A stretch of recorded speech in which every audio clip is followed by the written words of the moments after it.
दोस्तों, आप सोचिए रात के 12 बजे आप सो रहे हो और सुबह 6 बजे उठते ही इंडिया ने 12 नए मिलियनेयर्स क्रिएट कर दिए होते हैं। हाँ, सही सुना आपने। सवाल ये है, ये हो कैसे रहा है? और क्या इसका मतलब है कि इंडिया सुपर रिच नेशन बन रहा है? देखिए, यही बात समझने वाली है। अब समझिए, रिसेंटली एक रिपोर्ट रिलीज हुई, Mercedes Benz Hurun India wealth report 2025, और इसमें लिखा गया कि 2021 में इंडिया के पास थे लगभग 4.58 lakh dollar millionaire house holds. लेकिन सिर्फ 4 साल बाद 2025 तक ये नंबर डबल के करीब हो गया, 8.71 लाख।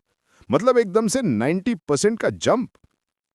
और मीडिया रिपोर्ट्स कहती हैं कि इस पीरियड में एवरेज निकालें तो हर 30 मिनट में एक नया मिलियनेयर हाउस होल्ड ऐड हुआ। अब सोचिए कितनी तेज स्पीड है ये। अब सवाल यह है, पैसा बना कहां से? एक, स्टॉक मार्केट। देखिए, सेंसेक्स और निफ्टी ने रिकॉर्ड हाइस टच किए। जो लोग इक्विटी में इन्वेस्ट कर रहे थे उनका पैसा मल्टीप्लाई हो गया। दूसरा, रियल एस्टेट। मुंबई, दिल्ली, बेंगलुरु जैसे सिटीज में प्रॉपर्टी के प्राइसेस ऊपर चढ़ गए। जिनके पास घर या लैंड था वो और रिच बन गए। तीसरा, जीडीपी ग्रोथ। कोविड के बाद इंडियन इकोनॉमी ने फास्ट रिकवरी दिखाई। महाराष्ट्र ने अपना एसजीएसडीपी 55% तक ग्रो कर लिया, सोच के देखिए। और चौथा, स्टार्टअप बूम। समझिए, यूनिकॉर्न्स, आईपीओज, वेंचर फंडिंग, इन्होंने नए फाउंडर्स और इन्वेस्टर्स को मिलियनेयर बनाया। और एक और फैक्टर है, luxury consumption. High and cars, branded retail, luxury services, ये सब एक सिग्नल देते हैं कि पैसा सर्कुलेट हो रहा है और वेल्थ दिख रही है। आप सोचिए, इंडिया के टॉप 10 स्टेट्स में ही 79% मिलियनेयर हाउस होल्ड्स हैं। महाराष्ट्र सबसे आगे है, 1.78 लाख मिलियनेयर हाउस होल्ड्स। उसके बाद दिल्ली, तमिलनाडु, कर्नाटक, गुजरात और लास्ट में हरियाणा तक टॉप 10 लिस्ट कंप्लीट होती है। मतलब बाकी 20+ स्टेट्स के पास सिर्फ 21% मिलियनेयर्स हैं। इंटरेस्टिंग बात यह है कि पैसा कुछ ही शहरों और स्टेट्स में कॉन्सेंट्रेटेड है। अब यहां एक कॉन्ट्रडिक्शन समझिए। एक तरफ तो इंडिया हर 30 मिनट में नया मिलियनेयर बना रहा है, लेकिन दूसरी तरफ रूरल इंडिया और मिडिल क्लास लोगों को इसका फायदा उतना नहीं मिल रहा है। मतलब एक ही देश में एक बंदा रोल्स रॉयस खरीद रहा है और दूसरा बंदा एलपीजी सिलेंडर के लिए स्ट्रगल कर रहा है। यह वेल्थ इनइक्वालिटी एक बड़ी चैलेंज बन रही है।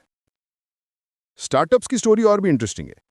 एक तरफ फ्लिपकार्ट, पेटीएम, बायजूस जैसे फाउंडर्स बिलियनियर बन गए, लेकिन उनके एम्प्लॉयज या उनके वेंडर्स को वही बेनिफिट नहीं मिला।